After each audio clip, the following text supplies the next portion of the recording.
Hello everyone. आज हम आपको सिखाएंगे अलंकार। तो आज का हमारा टॉपिक है अलंकार। अलंकार से तात्पर्य है कि जिस प्रकार एक महिला अपनी सुंदरता को बढ़ाने के लिए आभूषणों का प्रयोग करती है, उसी प्रकार जो अलंकार होते हैं उनकी जो शोभा बढ़ाते हैं, उनको जिस तरीके के जैसे कि महिला है वो अपनी सुंदरता के लिए गले में हार पहनती है, हाथों में कंगन पहनती है, उसी तरह वो अपनी सुंदरता को चार चांद लगा देती है। उसी तरह जो अलंकार होते हैं उनका अर्थ होता है आभूषण। ठीक है, इसका अर्थ क्या हुआ? इसका अर्थ हुआ आभूषण, शोभा बढ़ाने वाला, शोभा बढ़ाने वाला।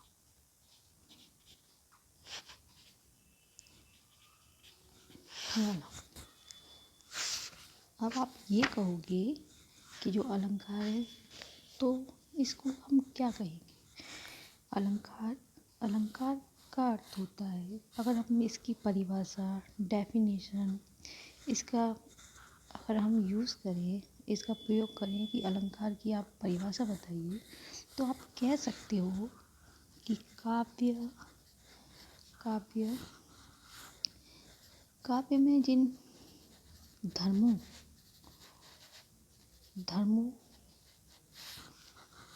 द्वारा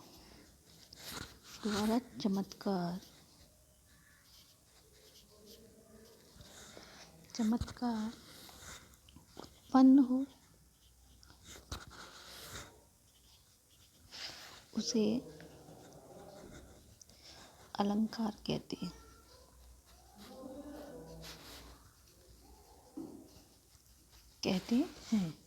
अब आपने जाना कि काव्य में जिन धर्मों द्वारा चमत्कार उत्पन्न हो उसे अलंकार कहते हैं। जैसे कि हमने आपको ऊपर भी बताया कि अलंकार, इसका अगर हम अर्थ से इसका तात्पर्य लें तो अर्थ इसका क्या होगा?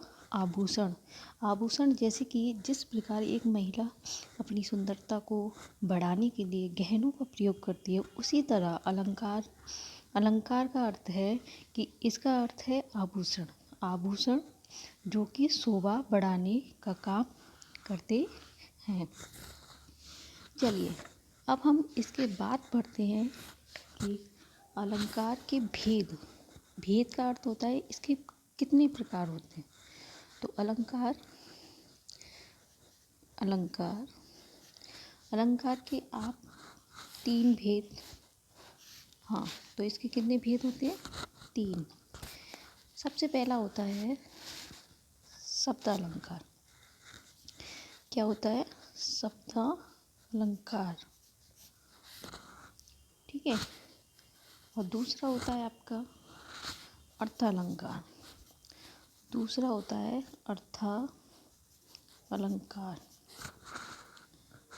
तीसरा है आपका उभयालंकार।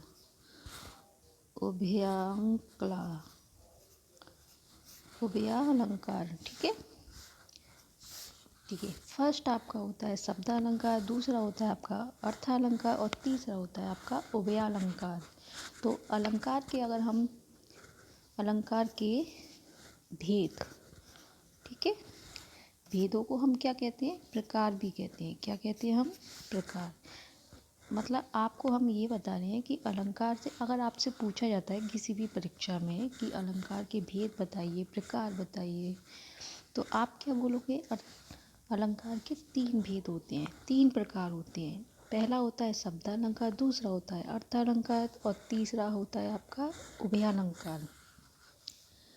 अब देखिए, जैसे कि हमने आपको बताया कि इनके 3 भेद होते हैं। अब सबसे पहले हम टॉपिक जो लेंगे वो लेंगे हम अपना शब्दालंकार। क्या लेंगे? शब्दालंकार। अब सबसे पहले तो हम इसकी डेफिनेशन के ऊपर ही जाएंगे कि जिस प्रकार हमने आपको बताया कि अलंकार अलंकार किसे कहते हैं? काव्य में जिन धर्मों द्वारा चमत्कार उत्पन्न हो। मतलब जो काव्य होती है, जिससे कि आप लोग पता है कि जो कवि है, जो कविताएं वगैरह, तो उनको हम काव्य कहते हैं। तो ठीक है, तो काव्य में वो जिन धर्मों द्वारा, मतलब जिसको पढ़कर आपको मतलब एकदम अच्छा सा लगे, चमत्कार, मतलब ऐसे वर्ड जिनसे कि पब्लिक या सुनने वाला एकदम मंत्रमुग्ध हो जाए, तो उसे हम कहते हैं अलंकार। क्या कहते हैं हम?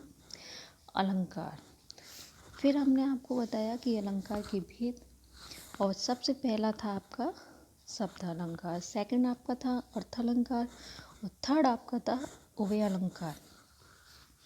अब हम जिस प्रकार हमने बताया कि अलंकार कहते हैं जो काव्य में, ठीक है, जिन धर्मों के द्वारा चमत्कार उत्पन्न हो, उसे हम अलंकार कहते हैं। उसी प्रकार देखिए, अब हम शब्दालंकार को आपके सामने इसकी परिभाषा बताएंगे, इसका अर्थ बताएंगे कि क्या होता है। तो इसकी परिभाषा होती है कि जब शब्दों के कारण, अब जैसे कि नाम से ही आपको पता चल रहा है कि शब्दालंकार, शब्द मतलब इसमें शब्द, आपने देखा कि इसमें शब्द आया है। तो जब, ठीक है, जब शब्दों द्वारा या शब्दों के कारण या शब्दों द्वारा, ठीक है, काव्य की जो शोभा होती है, कि शोभा में वृद्धि हो, ठीक है, वृद्धि हो, तो वहाँ शब्दालंकार होता है। अतः आपने देखा कि जब शब्दों द्वारा, मतलब हम ना, तो देखिए जैसे कि 3 प्रकार हैं, 3 भेद हैं, तो यहाँ शब्द है, तो हम शब्दों के द्वारा ही काव्य की शोभा में जब वृद्धि होगी, जहाँ शब्द होंगे और उसकी जो काव्य की शोभा, तो देखिए आपने पता है कि अलंकार ही का अर्थ ही है कि यहाँ काव्य की शोभा बढ़ती हो। आभूषण, जैसे कि महिला होती है, स्त्री होती है, तो उसके आभूषणों से उसकी जो शोभा बढ़ती है, उसी प्रकार जो अलंकार होते हैं उसमें काव्य की जो शोभा बढ़ती है, वो किससे बढ़ती है?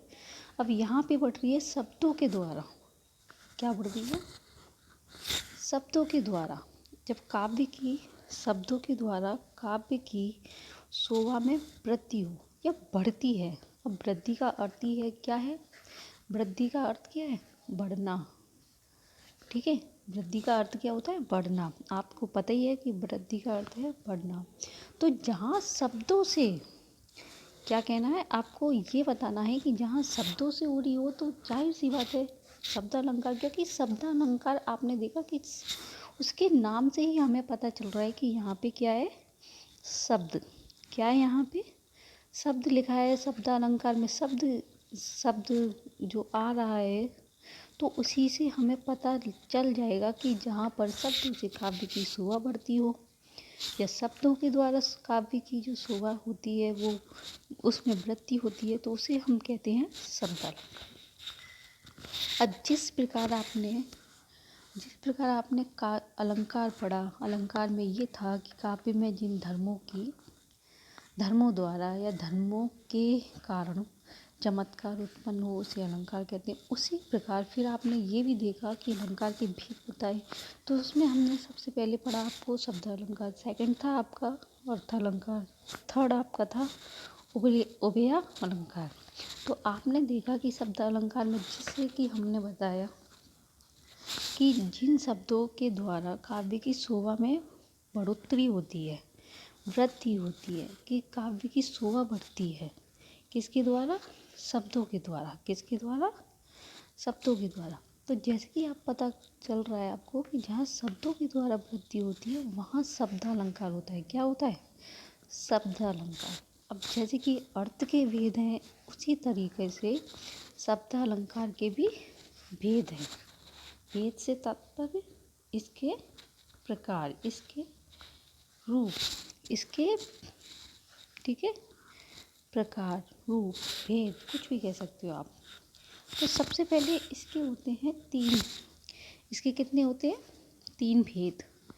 भेद से तात्पर्य है प्रकार, ठीक है। आपसे कोई ये बोले कि शब्द अलंकार के कितने प्रकार हैं या शब्द अलंकार कितनी प्रकार के होते हैं, तो आप बोलोगे कितने? नंबर 1, 2 एंड 3, 3 प्रकार के होते हैं। सबसे पहला आपका आएगा इसमें अनुप्रास। क्या आएगा इसमें? अनुप्रास। और सेकंड है आपका यमक। क्या कहेंगे हम इसको? यमक। और थर्ड है आपका श्लेष। क्या है? श्लेष। तो देखिए, सबसे पहले है आपका अनुप्रास अलंकार, सेकंड है आपका यमक अलंकार और तीसरा है आपका श्लेष अलंकार, ठीक है। ओके, तो आज का टॉपिक यहीं पर समाप्त होता है। अगले टॉपिक में हम इसके भेदों के बारे में आपसे मिलेंगे, ठीक है। आपको हमारा आज का टॉपिक कैसा लगा तो प्लीज़ कमेंट ज़रूर करिए और हमारे चैनल को सब्सक्राइब कीजिए, लाइक कीजिए। लाइक करने में आपका कुछ नहीं जाएगा। Okay, bye.